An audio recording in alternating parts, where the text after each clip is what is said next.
Bonjour et bienvenue encore une fois à notre leçon sur la linguistique française.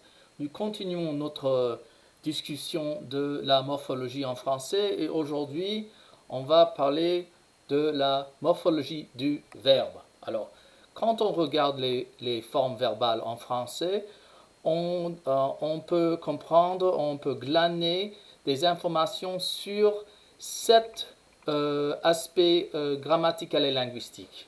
Ça veut dire la forme, la voix, le nombre, la personne, le mode, le temps et l'aspect. Il y a beaucoup de choses. Alors, la forme, là, vous avez fait beaucoup d'études grammaticales, donc vous savez qu'il y a des formes verbales différentes. Les formes finies, ça veut dire les formes qui sont conjuguées à tous les temps. Et vous avez aussi, le contraire, c'est l'infinitif, donc parler contre je parle. Le gérondif, en parlant, j'ai fait gna gna gna. Et vous savez aussi qu'il y a des formes simples et des formes composées. Les formes simples, ce sont des formes où vous avez seulement un mot, où vous avez lexème, et puis morphème, ça veut dire flexion ou terminaison. Et puis composé, où vous avez au moins deux mots, comme par exemple j'ai fait. Est fait, deux mots, donc on dit que c'est une forme composée. Il y a aussi une différence entre la voix active et la voix passive. La voix active, c'est là où le sujet du verbe et aussi la personne qui fait l'action. Il est l'actant. Le sujet est l'actant. Donc, je vois l'oiseau, c'est moi le sujet et l'actant, celui qui fait l'action. L'action, c'est voir, et l'oiseau, c'est la chose qui est vue. Ici, l'objet, le complément d'objet direct, aussi le patient de l'action. Donc ça, c'est la voix active. La voix passive, c'est l'inverse. Maintenant, vous avez le sujet grammatical qui est maintenant le patient. C'est la chose qui est vue.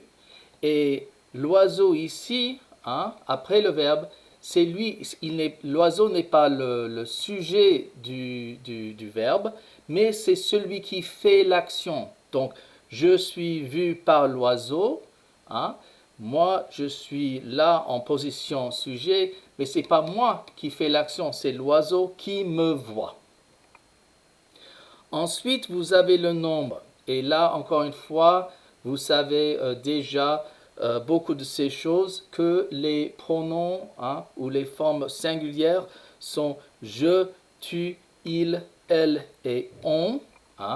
Attention parce que le on, même si c'est conjugué comme singulier, souvent fait référence à plusieurs personnes.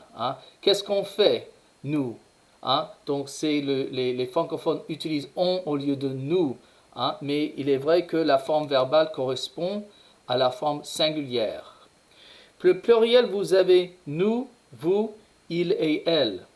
Et bien sûr, vous savez très bien que le vous peut aussi faire référence à une seule personne, c'est la forme formelle. Mais encore une fois, la forme correspond à une forme plurielle. Puis vous avez la personne. Donc première personne, je, nous. Deuxième personne, tu, vous.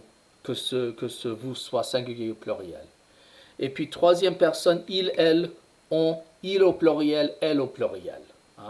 Donc ça c'est assez simple à comprendre.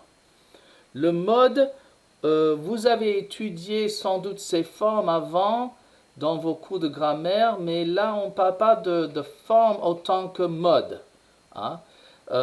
Il y a l'indicatif qui constate tout simplement un fait. Il y a l'impératif, alors donc lisez ça, suivez-moi, vous savez, on donne des ordres. Le subjonctif parle d'une action qui est sujet à la volonté ou au désir de quelqu'un. Hein. Grosso modo, on va étudier ça plus en détail plus tard. Et puis le conditionnel, certaines choses se passeraient si une autre chose, une autre condition est là. Ok. Et puis le temps, pas de surprise ici, le passé, le présent, le futur. Mais voilà une chose peut-être que vous n'avez pas vue avant maintenant, c'est le terme aspect. L'aspect, il y a deux aspects en français. Il y a l'aspect achevé et l'aspect inachevé. Ça veut dire que une action qui est terminée est une action achevée. Donc, j'ai lu, achevé. Je lis, pas achevé. J'avais vu, achevé. Je voyais, inachevé.